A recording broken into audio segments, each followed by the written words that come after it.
이재명 대통령이 어제 부동산 정책 점검 2차 회의를 주재했습니다. 조만간 있을 부동산 공급 대책 발표를 앞두고 세부 내용에 대한 점검이 이루어졌는데요. 네, 관련 내용 박원갑 KB국민은행 부동산 수석 전문위원과 짚어보겠습니다. 어서 오세요. 네, 안녕하십니까. 자, 이재명 대통령이 지난 3일에 이어서 어제도 또 장시간에 걸친 부동산 정책 점검 회의를 주재했습니다. 네. 자, 여러 가지 당부도 나오고 이야기가 나왔는데 어떻게 보셨습니까? 저는 이제 두 가지 측면에서 봤거든요. 그러니까 아까 기존 사고 방식에 이제 매달리지 말고 과감하게 실현하라, 예. 실천하라 그 말씀인데 이게 이제 기존 관습에 너무 이제 얽매이지 말라는 거예요.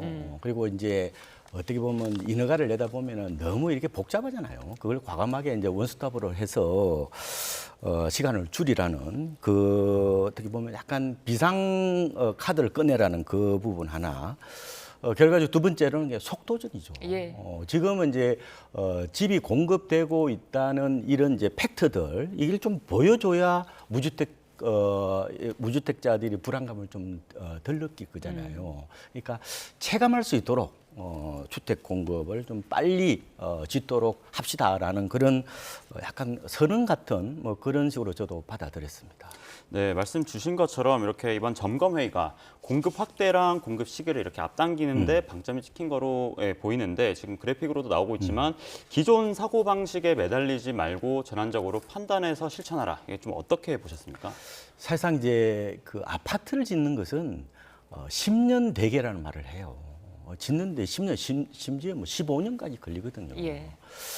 그래서 지금 어떻게 보면은 이런 수급 불안을 최소화할 수 있는 방안은 이 기간을 줄이는 거죠. 그러니까 지난번에 이제 그 대통령께서 그 주관한 부동산 토론회 때 상기 신도시를 보통 60개월 걸리는데 이거를 절반으로 줄여라 했던 거와 저는 맥락이 같다고 봐요. 그래서 아마 제 생각에는 이런 이제 특별한 당부를 하셨기 때문에 각 지자체들도 아마 어떻게 하면 좀 공부를 빨리 할 수 있을까에 대해서 한번 심혈을 기울일 거고 아마 그런 것들이 아마 제도적인 모습으로 좀 나타날 수도 있다 이렇게 보고 있습니다. 네, 이제 정부는 공급 부지를 확보한다는 건데 이 거론되는 곳이 지금 서울 용산 국제업무지구 그리고 노원구 태릉 골프장 또 수도권에 있는 노후청사 복합 개발을 한다는 건데요. 수요자들이 좀 매력을 느낄 만한 곳입니까? 좋은 곳이죠. 용산은 특히 그렇죠. 한마디로 무주택자들의 로망이죠. 예. 근데 이제 이들 지역의 특성은 기본적으로 이제 도심 접근성이 좋다는 거예요. 그리고 기반 시설이 다 돼 있잖아요. 예. 그리고 지금 이제 주택을 가장 이제 필요로 하는 이른바 계층이 30대라고 그래요. 30대를 이제 슈퍼바이어 혹은 액티브 바이어라고 해요. 이 세대는 기본적으로 맞벌이 부부가 엄청나게 비중이 높습니다. 지금 30대 맞벌이 비중이 63.3%나 되거든요.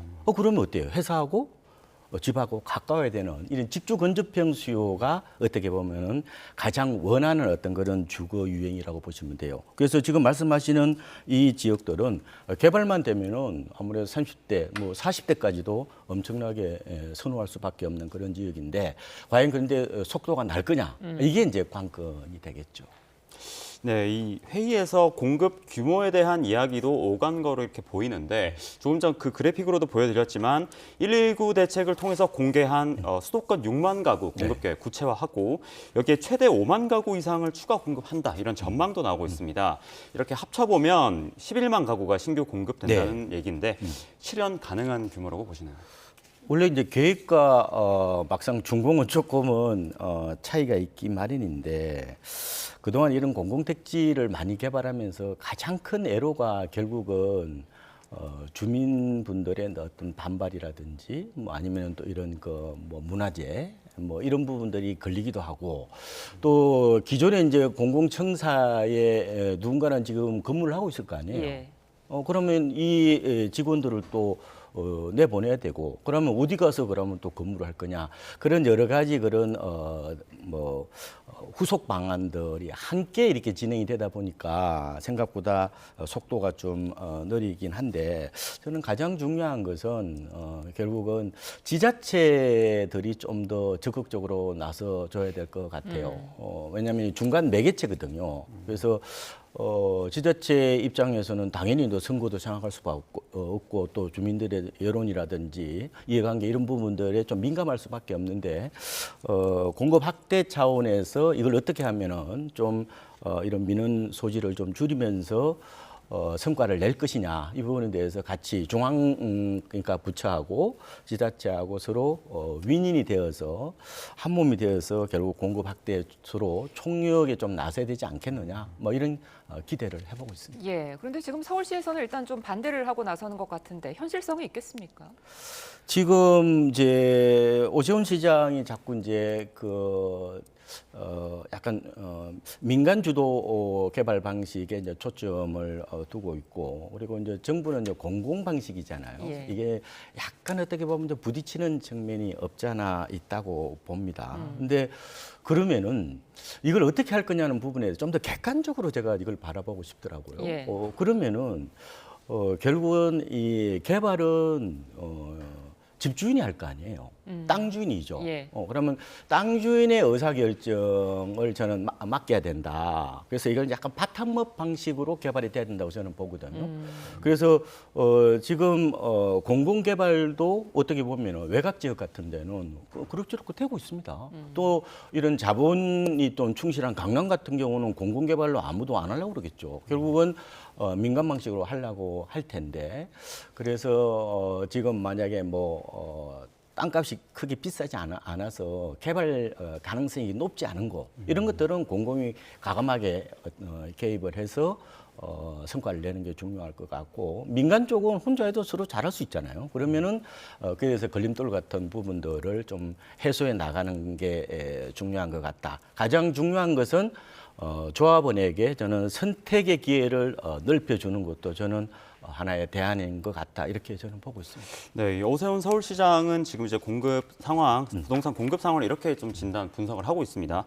전임 시정에서 박원순 시장 시정에서 서울 정비구역 389곳이 해제가 되면서 그때 43만 호의 공급 물량이 사라졌다 이런 취지의 백서를 최근에 김용범 대통령실 정책실장에게 전달하기도 했는데 이 사라졌다는 정비구역 이곳이 어떤 곳인지 실효성이 있다고 보시는지. 가령 종로에 있는 창신 수민 재개발구역 이런 데겠죠. 그런데 이제 이 역시 좀 냉정하게 바라보면은 분명히 박원순 시장이 재개발 쪽에 우호적이지 않았던 것은 사실이에요. 그래서 사업이 좀 제대로 진척이 안 된 것도 맞는데 당시에 이제 2012년 이럴 때 하우스포 사태가 터졌잖아요. 그때에 이게 이제 일종의 출구 전략을 박원순 시장이 마련해 줬다고 보는 거예요. 그때 어차피 개발 안 되니까 한마디로 수익이 안 되니까 더 이상 사업 안 할래. 이래서 조합을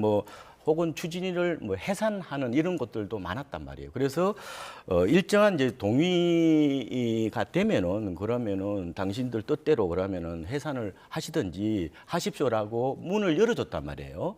그런 부분도 일부 조금 저는 늘어 있다고 봐요. 그래서 지금 서울 시내에서 사실상 공급이 될 만한 거는 이미 도시화가 다 됐잖아요. 예. 그래서 재개발, 재건축밖에 없는 것은 분명하고 그래서 우리가 이제 자꾸 이제 과거 얘기보다는 앞으로 좀 더 미래지향적으로 그러면 여기서 어떻게 가면 주택 공급을 늘릴 거에 대한 생산적이고 좀 실천적인 그런 고민들을 같이 저는 해나갔으면 좋겠다. 이런 생각도 해보고 있습니다. 네. 예. 그 세제 개편안 발표 전에 부동산 공급 대책이 좀 먼저 나왔더라면 우려가 좀 덜했을 수도 있을 것 같은데 일각에서는 이런 우려도 나옵니다. 비거주 1주택자에 대한 문제인데요. 이제 세부담이 좀 비교적 덜한 어떻게 말하면 덜 똘똘한 한 채로 매수세가 몰리는 거 아니냐 이런 우려거든요. 어떻게 전망하세요? 그래서 이제 제가 이번 세법 개정안을 한마디로 강남 불패시나 흔들기라고 저는 정의를 했어요. 예, 똘똘한 한 채 흔들기 이렇게도 볼 수가 있겠죠.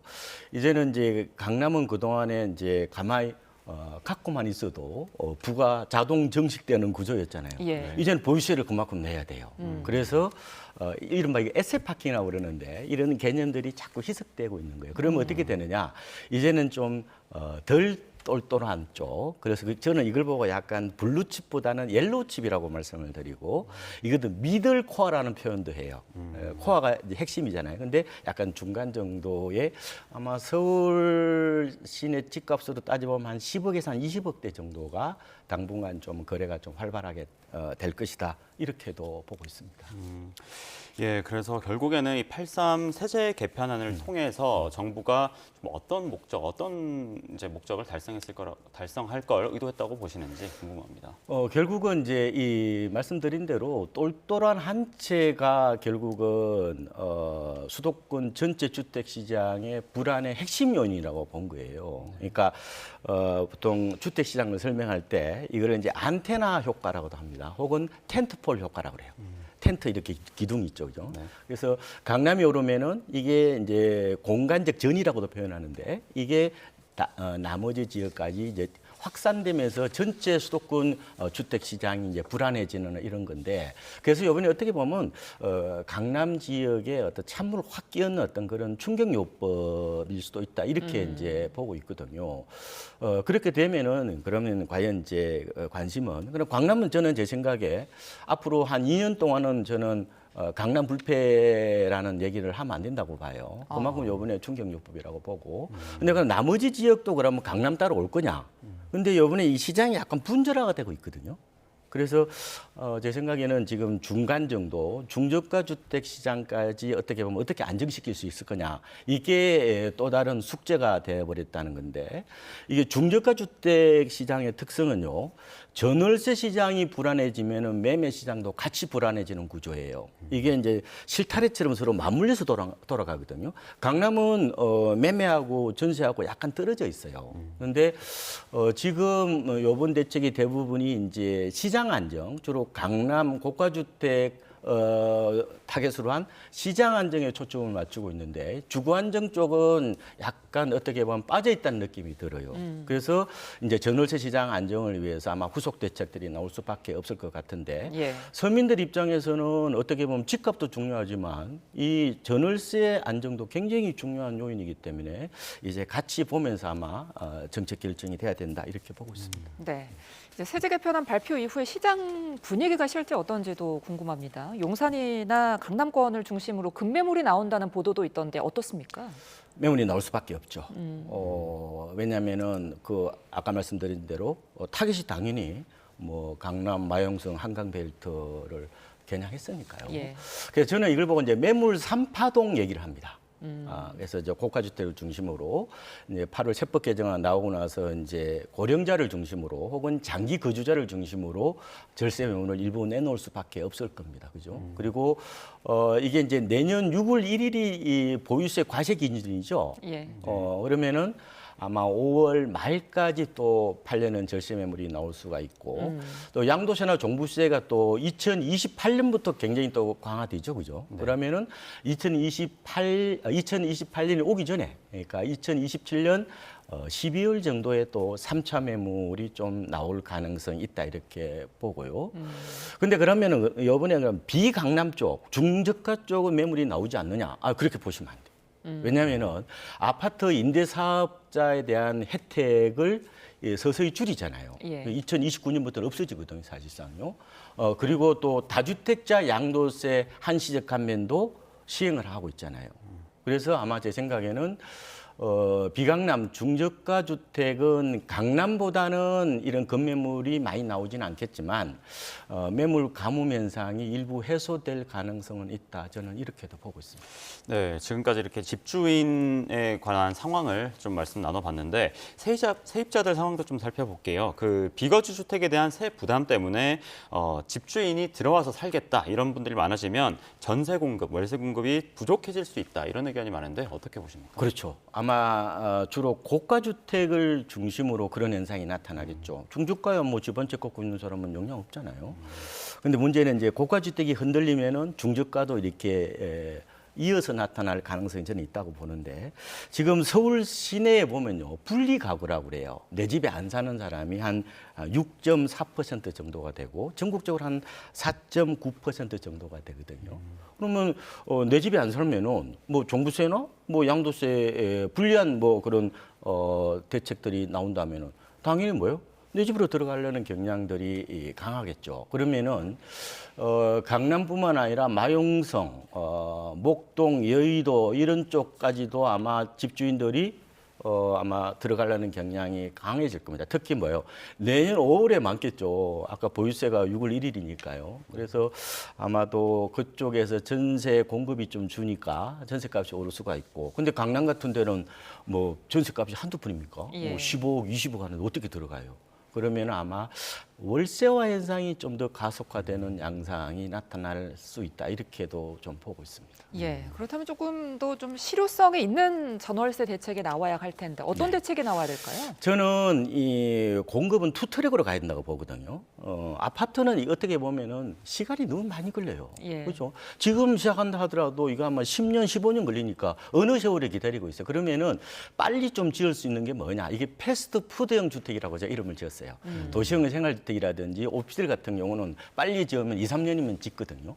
그래서 요새 그 젊은 세대 여성들 보면은 이 아파트와 닮은 꼴인 다세대 다가구 혹은 이런 오피스텔이나 주상 복합 이런 쪽으로 좀 수요가 많지요. 그래서 그것은 또 어차피 역세권이기도 하고 그리고 기반 시설도 좋잖아요. 그래서 제 생각에는 지금은 주거 안정을 위해서는 아파트만 기다리지 말고 결국 비아파트 쪽의 규제를 확 풀어야 된다.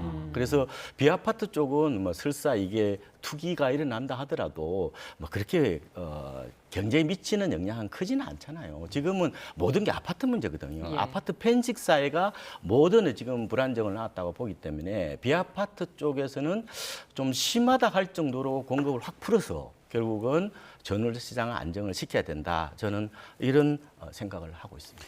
네, 수석 위원님께서는 이번 개편안이 실제로 집값 안정에 효과가 있을 거로 보는지 혹시 그리고 효과를 더 발휘하려면 어떤 보완책이 필요하다고 보시는지 궁금합니다. 세금 대책은 단기 대책이잖아요.